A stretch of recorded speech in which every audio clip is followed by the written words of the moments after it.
I'm about to go off like a weapon. Fuel to the top, got a filled up engine. In my thoughts, obsession. I will not stop, no, I'm never second guessing. I got a God complex. Haters love to hate, but I never. Hello guys, welcome back to our channel Winsworld TV. So boxing update tayo guys sa laban ni former 3 World Division Champion Cuadro Alas Angas ng Pinas John Riel Casimero. Ang niluluto na makalaban niya ay isang hapon at magaganap din mismo sa bansang Japan.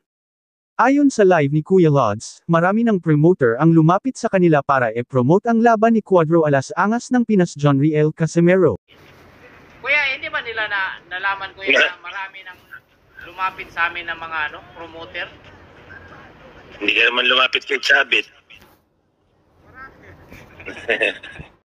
Isa na nga rito ay si Chavez Singson na gusto mag-promote ng laban ni Cuadro Alas Angas ng Pinas John Riel Casimero. Yun pa, alam nila yan na, di ba, tumawag si Chabit, nagpunta kami kay Chabit. Marami ng promoter, mga boss, na lumapit sa amin para i-promote.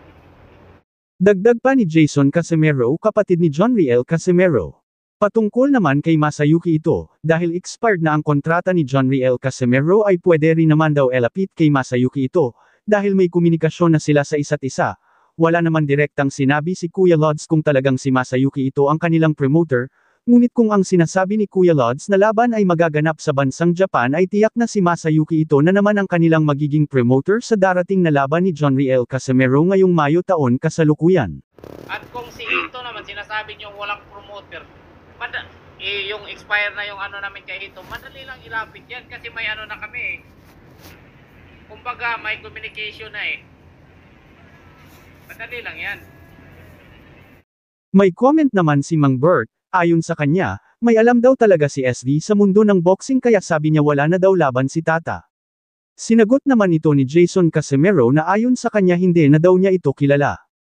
At hindi na daw nila ito pinapansin, dagdag pa ni Jason Casimero na gumagawa lang daw itong si SV ng istorya tulad ng nag-away-away at nagkakagulo na ang Team Casimero. Dahil lahat daw ng sinasabi ni SV ay gawa-gawa lang niya para lang may kwento lang niya sa content niya, kaya hindi na talaga nila pinapansin yang si SV kahit ano pa ang pinagsasabi nito dahil lahat ay puro kasinungalingan. In short, gawa-gawa lang daw niya ang lahat ng mga kwento niya para magpasikat. Pero may alam hindi natin kilala yan kuya. Kaya nga nawala na yan eh kasi hindi na namin pinapansin. Magawa-gawa na lang yan sila ng istorya, ayun, nag-away-away, ganon. Pero ano lang nila yan?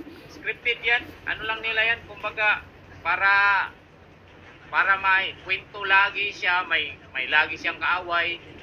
Patungkol naman sa laban ni John Riel Casimero kay Mored John Okmadaliv ay hindi daw alam ni Kuya Lods ang tungkol dyan. Dahil ang alam ni Kuya Lods ay ang kalaban ni John Riel Casimero ay isang Japanese fighter, at hintayin na lang daw ang update ng Yahoo Japan News tungkol sa laban ni John Riel Casimero. Yung Akmadaliv, hindi natin alam, hindi naman, yung sinasabi nyo, may laban, hintayin nyo lang, na yung sino yun, basta taga-Japanese pa rin, Japanese pa rin yung hintayin nyo, huwag kayo maghintay sa, Taga-Japan. Oo, sa Yahoo Japan. Tama ba kuya? Ano si Marks na dali?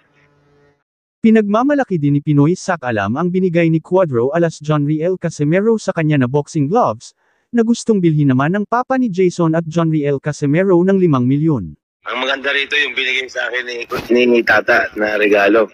Oh, yan yung Yan yung... may naghanap yan. Bibilin daw ni Papa ng 5M eh. Ayon naman kay Hai, baka makancel na naman pag sinabi ni Kuya Lods tama yan, natuto na si Kuya Lods.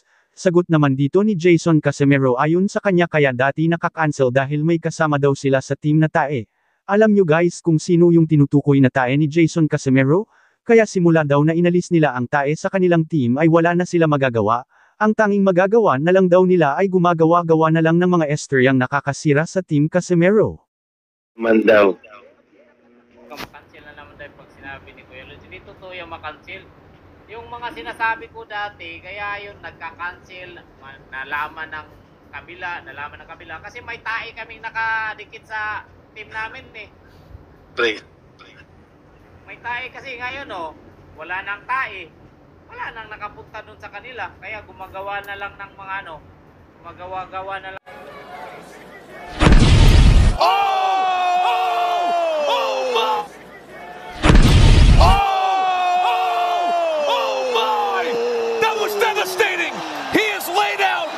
Hello guys, welcome back to our channel Winsworld TV. Junto Nakatani ang nakahanay na naman na gusto makalaban ni former 3 World Division Champion, Cuadro Alas Angas ng Pinas John Riel Casimero, dahil alam naman ng karamihan na ang laban ni Naoya Inoue versus John Riel Casimero ay medyo malabo na mangyari, dahil talagang hindi pinapansin ni Naoya Inoue itong si Cuadro Alas Angas ng Pinas John Riel Casimero kahit ano pa ang gawin niyang pagpapapansin dito. Ngunit ang laban ng John Riel Casimero versus Junto Nakatani ay sobrang laki ng pag-asa na maikasa ito. Dahil kung itong si John Riel Casimero ay magiging champion sa 122-pound Super Bantamweight Division, kung sakaling iwanan na ni Naoya Inoue ang kanyang titulo na hawak sa Super Bantamweight Division, ay pwede nang upuan ni John Riel Casimero ang division sa oras na umakyat na ng timbang itong si Naoya Inoue. Sa bagong henerasyon kasi ngayon guys ay ang mga bagong titulo ang pinagbabasihan sa laban. In short, hindi kalalabanan ng mga Hapon, kung hindi ikaw ang mandatory challenger. Uhaw na uhaw kasi ang mga Hapon pagdating sa titulo. Kaya kung si John Riel Casimero ang maging champion sa naturang division ay tiyak may pag-asa itong si John Riel Casimero makalaban si Junto Nakatani. Kakayanin kaya ni former 3 World Division Champion Cuadro Alas Angas ng Pinas itong si Junto Nakatani.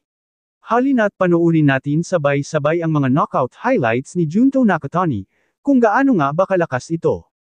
Head right now. Doubles up the uppercut and then goes with a knockdown, scored with a right uppercut. Oh!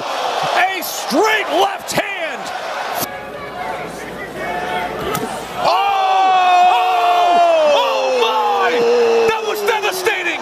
He is laid out in brutal fashion. With red. He's not a volume puncher by any means. No. When he throws with bad intentions. You know, he wants to do damage with both hands, but he opens himself up quite a bit when he does get in front of a guy. Oh, good hard left hand connects there from Nakatani. Impressive. Ooh. Hard left hand, and that one buckled Yamauchi, who was holding up. Buzzed at the end of the opening round.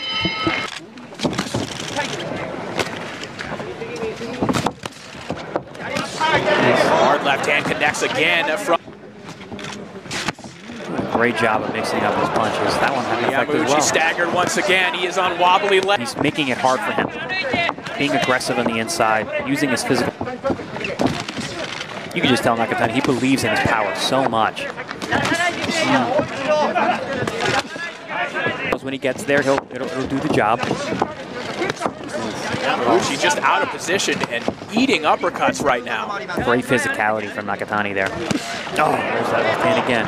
Uppercut is the last thing you want to get hit with. Good right hand from Yamauchi. Good body shot from Nakatani. Hard left hand right down the middle. Another one comes behind it.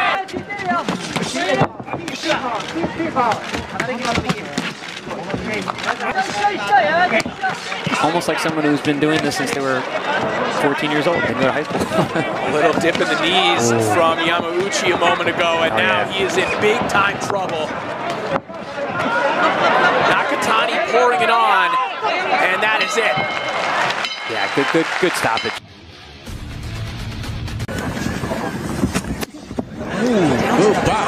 Nice shot. That one hurt. That delayed reaction drops Cortez in round 5. Cortez thinking what he was doing. With 30 seconds left here to go in round 5. Will Junto Nakatani be able to finish? Body shot. That body shot. Cortez is clamming up.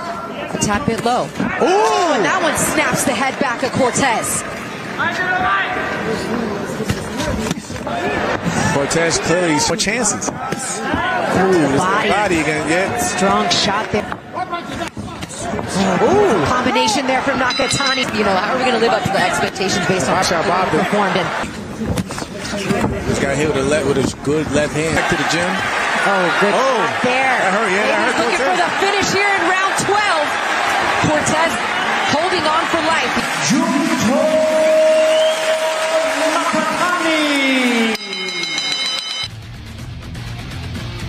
マグラも一発出しましたけど、右のノーモーションがパッとくるんで、選手ですね。相手を左ストレート、左のボディ、サイドボディ、ロングをやっていく、効きましたか。来ましたね。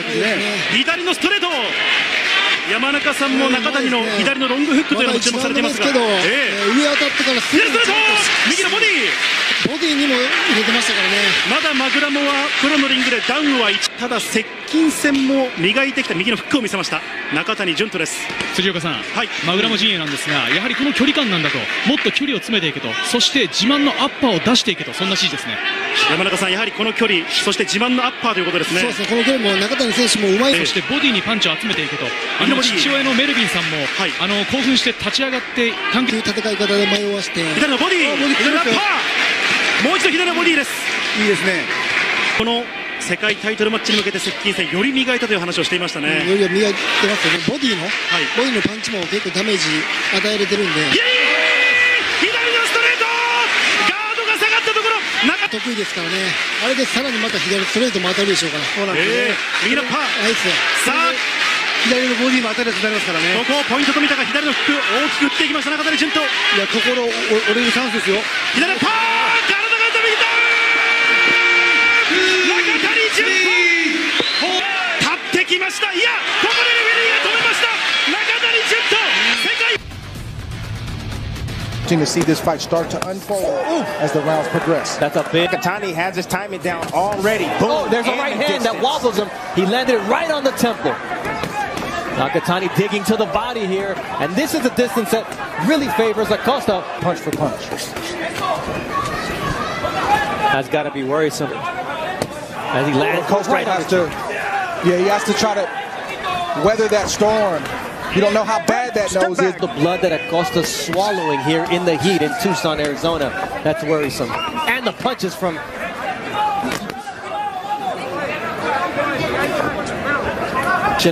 the doctor. He's in Arizona promoting Fury Wilder 3. They're gonna need a new one for next week. Man, listen, Nakatani is a bad boy. He is. He knows how to maintain range, his distance, throws combinations. It's over. Starting with his jab. Yep, it is over. Yeah.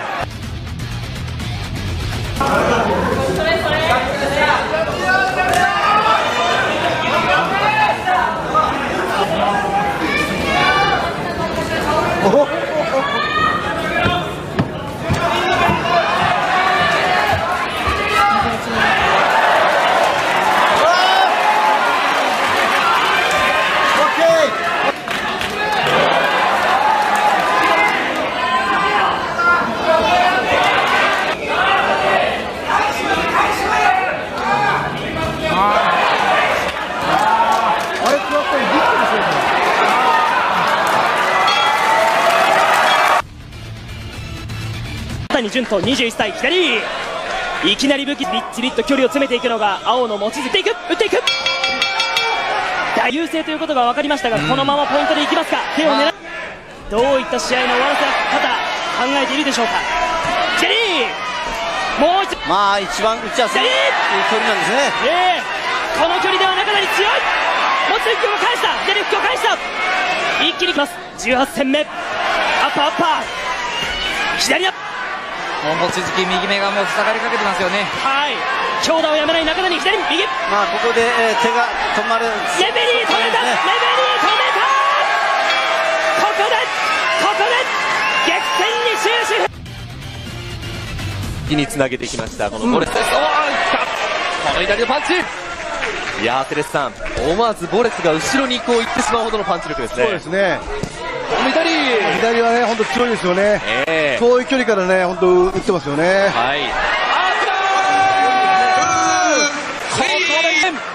フィリピン国内ランカー、あっという間に中谷が倒しました。全く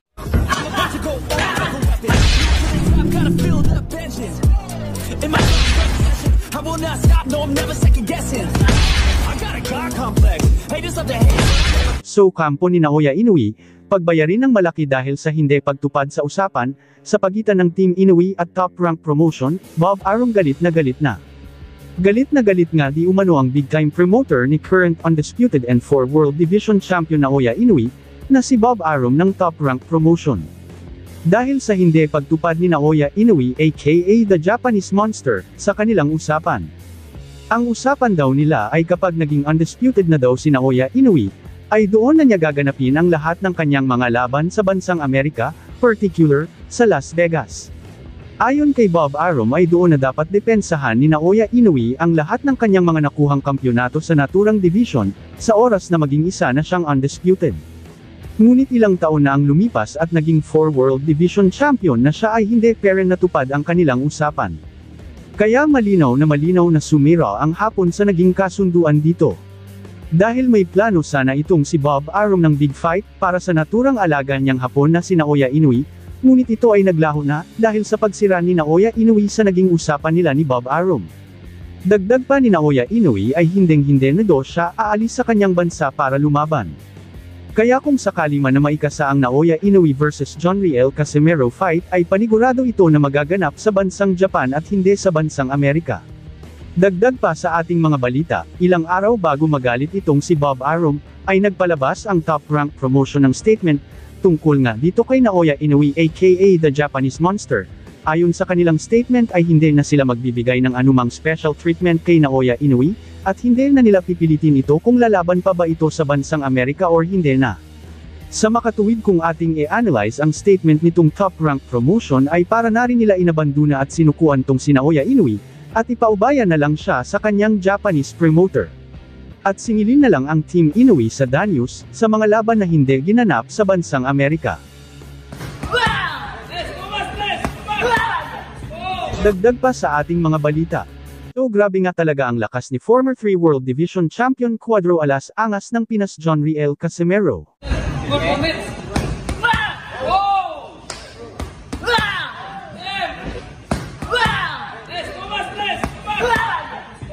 Maski ang MMA fighter na si Vin Diesel ay ramdam na ramdam niya ang lakas ng tinaguriang angas ng Pinas John Riel Casimero.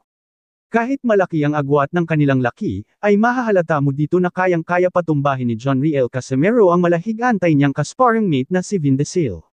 Bawat suntok ni Cuadro Alas John Riel Casimero ay rinig na rinig dito ang malakas na impact ng kanyang suntok. Nangangahulugan na isa talagang napakalakas sumuntok at isang malakas na nilalang itong si John Riel Casimero. Sobrang napahanga talaga dito ang MMA fighter na si Vin Diesel, kay John Riel Casimero, dahil ayon sa kanya ngayon lang daw siya nakatagpo ng isang boksingero na grabe sumuntok at pwede maging sumunod na Manny Pacquiao. Ramdam talaga ang lakas ng isang suntok ni John Riel Casimero sa pamamagitan ng tunog kapag tumama ito sa target.